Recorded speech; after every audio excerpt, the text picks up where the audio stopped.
Halo guys. Oke, di sini kita itu sedang mengerjakan tugas apa Bil? Sejarah tentang Museum Lampung. Ini di tanggal berapa? 11 Maret 2023. Dan mungkin ini adalah tugas terakhir kita di sekolah. Karena apa? Minggu besok kita semua udah lulus. Oke. Assalamualaikum warahmatullahi wabarakatuh semuanya. Selamat pagi dan salam sejahtera buat teman-teman semua yang ada di rumah dan dimanapun kalian berada. Alhamdulillah pada kesempatan kali ini di sini tuh saya akan membahas secara tuntas tentang Museum Lampung, baik dari sejarah berdirinya, koleksinya, bahkan nilai historis Museum Lampung itu sendiri. Nah, tapi sebelum itu buat teman-teman semua, mohon untuk di like, komen, dan subscribe dulu channel ini. Kenapa? Karena agar membantu saya untuk mengembangkan channel saya ini. Oke, nggak perlu lama-lama lagi, kita langsung saja masuk ke dalam pembahasan Museum Lampung yang akan saya bawakan secara rinci. Museum Lampung Bagian 1.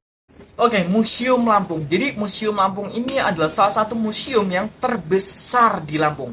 Nah, nama Museum Lampung ini namanya Ruai Jurai. Nama ini diambil dari tulisan di logo Provinsi Lampung ya, yaitu Saibumi Ruai Jurai, yang artinya rumah tangga yang agung yang dihuni oleh dua kelompok, yaitu Pepadun dan juga Saibati. Sejarah berdirinya Museum Lampung Bagian 2.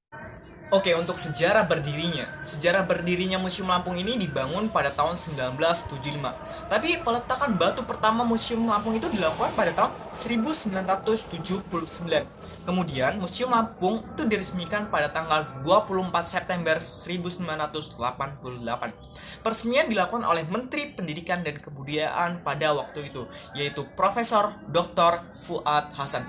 Jadi artinya itu dari tahun 1988 hingga 2023 Museum Lampung usianya sekarang sudah menginjak 35 tahun. Sebuah usia yang dapat dikatakan cukup lama bagi suatu tempat wisata ataupun tempat wisata, tempat apa ya? Bersejarah. Oh ya. Sebuah tempat atau tempat wisata ataupun tempat bersejarah yang lumayan lama, cukup lama berdirinya. Koleksi Museum Lampung Bagian 3. Oke teman-teman semua, sekarang kita masuk ke dalam pembahasan koleksi Museum Lampung. Jadi untuk koleksi Museum Lampung itu meliputi peninggalan biologi, geologi, numismatik, etnografis, kramologi, teknografi, dan bahkan arkeologi. Dan bahkan menariknya nih, serta kerennya, Museum-museum Lampung itu dideskripsikan oleh bahasa Indonesia dan bahasa Inggris untuk per tiap koleksinya. Nah, untuk koleksi Museum Lampung itu didapetin dari hibah, kebanyakan didapetin dari hibah masyarakat Lampung itu sendiri. Nah, makanya nih, buat teman-teman semua yang di rumahnya atau dimanapun punya peninggalan ataupun punya benda-benda bersejarah, boleh tuh dihibahin ke Museum Lampung, dan itu sangat diapresiasi banget oleh pihak Museum Lampung sendiri dan juga pemerintah Lampung. Tata letak Museum Lampung Bagian 4. Oke teman-teman, mungkin di sini kita akan membahas tentang tata letak di Museum Lampung itu sendiri. Nah, pertama di sini kita akan membahas tentang halaman depan dulu nih Museum Lampung. Nah, pada saat pengunjung memasuki Museum Lampung, mereka itu langsung disambut oleh pemandangan beberapa rumah panggung. Salah satunya yaitu rumah panggung dari Desa Kenali yang merupakan rumah adat masyarakat Lampung Barat yang bernama Lamban Persagi. Rumah panggung ini didirikan agak tinggi agar pemilik rumah terlindungi dari binatang buas. Ada lumbung padi, lesung, dan tanah penumbuk yang menunggangi rumah panggung itu sendiri. Di sana juga ada meriam kuno tuh, dari era penjajahan Belanda yang disebut meriam ula atau meriam benteng. Untuk sisi kiri taman ada koleksi peralatan kapal kuno seperti pelampung dan juga ada juga jangkar. Ada juga bola besi raksasa yang diameternya itu setinggi manusia. Bola besi ini tuh dulu digunakan untuk membuka lahan transmigrasi di Lampung Timur pada tahun 1953 hingga sampai 1956. Jadi menurut saya itu sih tentang isi halaman depan di Museum Lampung itu. Jadi Mungkin di halaman depan itu banyak banget koleksi-koleksi Museum Lampung. Sebelum kita masuk Museum Lampung, kita tuh udah disambut gitu dengan koleksi-koleksi Museum Lampung itu sendiri di halaman depan Museum Lampung. Lantai pertama Museum Lampung. Bagian 5. Oke, sebelumnya saya kayaknya belum ngasih tahu nih bahwasanya Museum Lampung itu terdiri dari 2 lantai. Lantai yang pertama dan juga lantai yang kedua. Nah, untuk memasuki Museum Lampung, pengunjung biasanya dipersilakan untuk memilih lantai 1 dulu atau lantai 2 terlebih dahulu. Di lantai 1 nih, pengunjung bisa melihat peninggalan bersejarah yang banyak banget. Koleksi dari zaman kerajaan juga ada, seperti prasasti Batu Bedil, prasasti Bungkuk, prasasti Bawang, prasasti Ulu Belu, prasasti Dadak, prasasti Boh Dalung yang berbahasa Banten, dan prasasti Tanjung Raya. Bahkan ada juga bukti masuk dan berkembangnya Islam di daerah Lampung, seperti Al-Quran yang ditulis tangan di kertas deluang, talam, eko alpaka, stempel, marga, sabu, dan tulisan aksara Lampung dengan bahasa Lampung, Arab, dan Banten.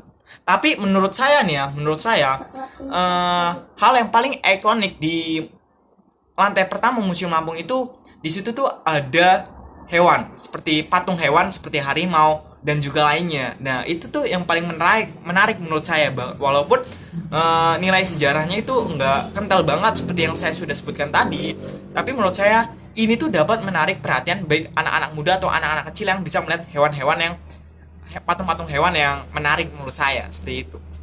Lantai kedua Museum Lampung. Bagian 6. Oke, selanjutnya itu kita memasuki koleksi lantai 2 yang dapat dikatakan banyak banget mengandung unsur etnografis, yaitu budaya rakyat Lampung itu sendiri. Cukup banyak aksesoris dari 2 etnis Lampung, yaitu Pepadun dan juga Saibatin. Ada juga kain yang digunakan untuk ritual kematian. Yang di dekatnya itu ada 2 wadah mirip kendi yang terbuat dari logam dan tanah liat. Ada juga kain tapis yang didesain mirip sarung dengan bahan dasarnya itu kapas dan motif dasar berbentuk horizontal. Ada juga beberapa bagian dari kain tipis yang dihiasi oleh sulaman benang perak, emas, dan juga sutra. Nah, di situ juga di lantai 2 juga ini ada beberapa naskah kuno khas Lampung yang ditulis itu dari bahan yang gak biasa, dari bahan dasar yang gak biasa seperti daun lonta, tanduk, bambu, dan kulit kayu.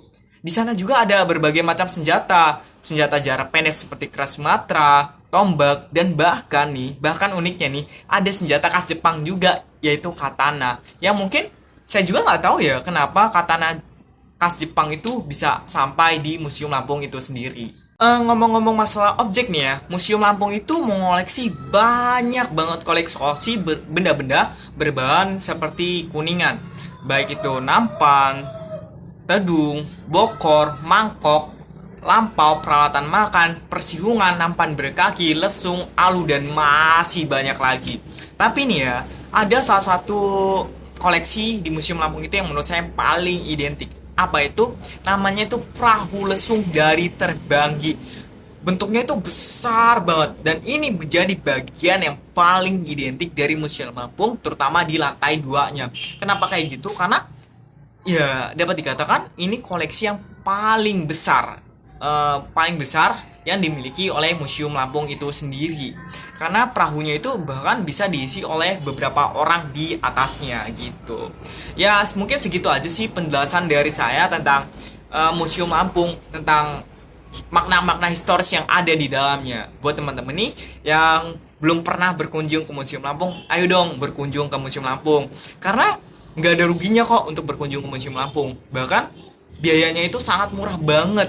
Biaya tiketnya itu cuma 5.000 aja per orang, dan di situ kalian bisa belajar banyak hal tentang koleksi-koleksi Museum Lampung. Seperti nilai-nilai bersejarah Museum Lampung itu sendiri, itu kalian bisa belajar dari sana. Daripada kalian sibuk untuk jalan-jalan yang gak jelas, coba deh kalian mampir ke Museum Lampung. Kalian pasti banyak banget dapat pembelajaran di sana. Oke deh, segitu aja. Mungkin segitu aja video pembahasan dari saya ini. Mohon maaf karena video pembahasan saya ini mungkin dapat dikatakan cukup ringkas ya. Tapi ya cuma segitu aja yang dapat saya bahas di sini. Ya teman-teman jangan lupa untuk like, subscribe, dan share video ini, karena itu bermanfaat banget buat saya. Oke, sekian, sampai jumpa. Saya Ahmad Heriswanto undur diri. Salam. Assalamualaikum warahmatullahi wabarakatuh.